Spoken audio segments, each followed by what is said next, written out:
During week 2 of the NFL preseason, this clip went viral as a defensive lineman enters the screen chasing down a running back full speed with nothing but green ahead of him. That was rookie undrafted free agent Elijah Chatman, the rookie minicamp tryout that just found himself onto a 53-man roster. But it wasn't that play alone that got him there.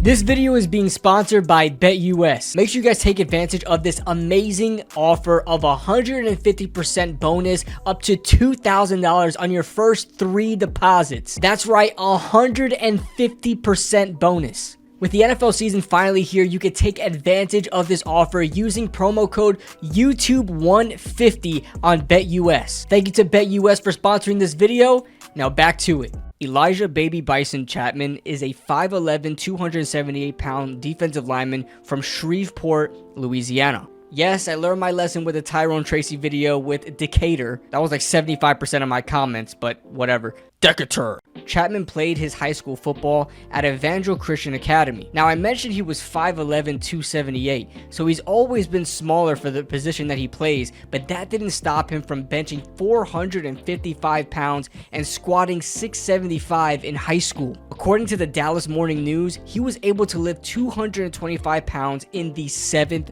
grade. The first team All-State and MVP became a 3-star recruit committing to SMU as a defensive lineman and part-time fullback. He finished his collegiate career with 148 tackles, 34 tackles for loss, and 13.5 sacks in 60 games, earning multiple awards on the way.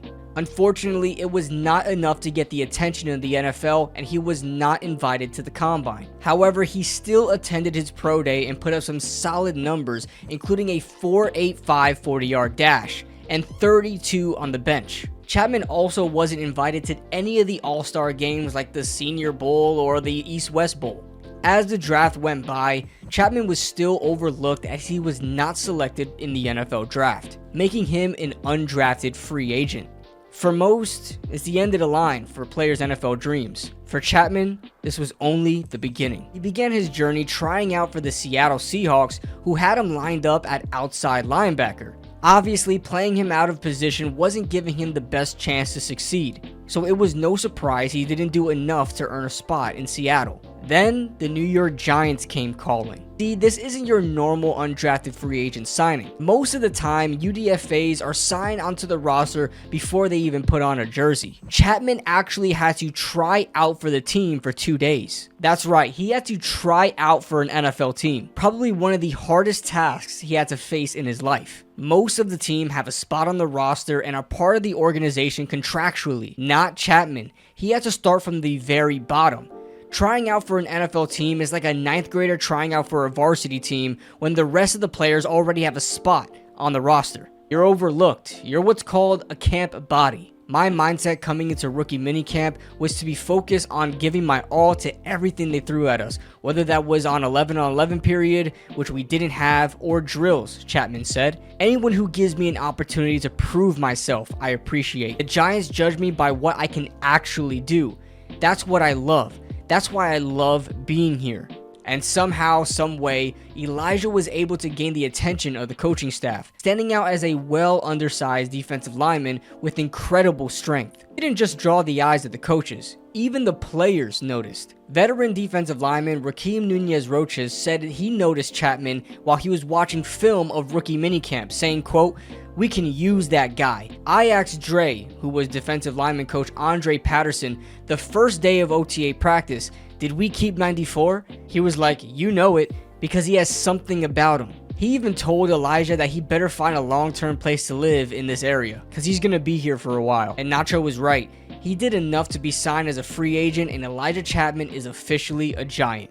After even more impressive practices, it wasn't long before Chatman started to take some first-team reps alongside veteran defensive tackle and All-Pro Dexter Lawrence. All signs seem to be pointing that Elijah just slipped through the cracks in the draft process. His small stature may have completely turned off scouts from digging deeper into his profile, thus not being looked at as a UDFA signing and having to try out for a team. But Giants defensive line coach Andre Patterson had this to say about Chatman's size. He's short, not little. two different things. He's probably the strongest guy on the team. In fact, Elijah gave his defensive line coach a lot of credit for unlocking his potential thus far. I knew I had power and speed.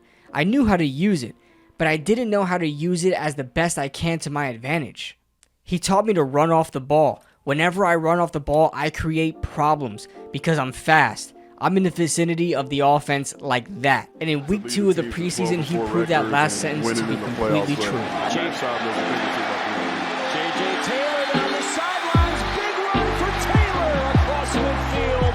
Finally tracked down by Elijah Chatman. This spun around the NFL as the world was shocked that a defensive lineman was able to stride downfield and catch up to a running back that ran a 4.6 at the combine. Not only was this an impressive showing of speed for a lineman, it also shows an incredible amount of heart and determination to make every play count and never give up. It's a perfect illustration of his rise to the NFL. Doubted, looked over, forgot about, then out of nowhere catches up to the occasion. A day before this happened, the Giants made a trade that showed, if anything, the Giants are confident in the group that they already have. Big Blue never makes a trade in division, but they did so with the Dallas Cowboys, trading Jordan Phillips for some late round picks. Phillips was a free agent acquisition in this year's offseason, already moving a player they just signed. And a day later, it solidified them in being right about the young group that they have. When it comes down to cutdown day, the chances of UDFAs making the 53-man roster are slim to none. Only a couple of them earn a spot each year across the entire NFL. If you impress in the preseason, you're most likely stashed into the practice squad if they like you, especially if you're a minicamp tryout. But as the fans look forward to the initial 53-man roster, it became more of a surprise if Chatman didn't make the roster. He quickly became a fan favorite and apparently among the coaching staff as well, because whose name did we see listed on the defensive line? Elijah Chatman. He also joins offensive guard Jake Kubas as the only UDFAs in this year's class to make the Giants' 53-man roster. If you learned anything from listening to Elijah Chatman's story of how he got to the NFL, it's to absolutely never give up. Even if you're overlooked, even if they forgot about you, even if they don't think anything about you. Keep your head down, put in that work, focus on yourself, and good things will come. Everyone loves a good story, and this is shaping out to be just that.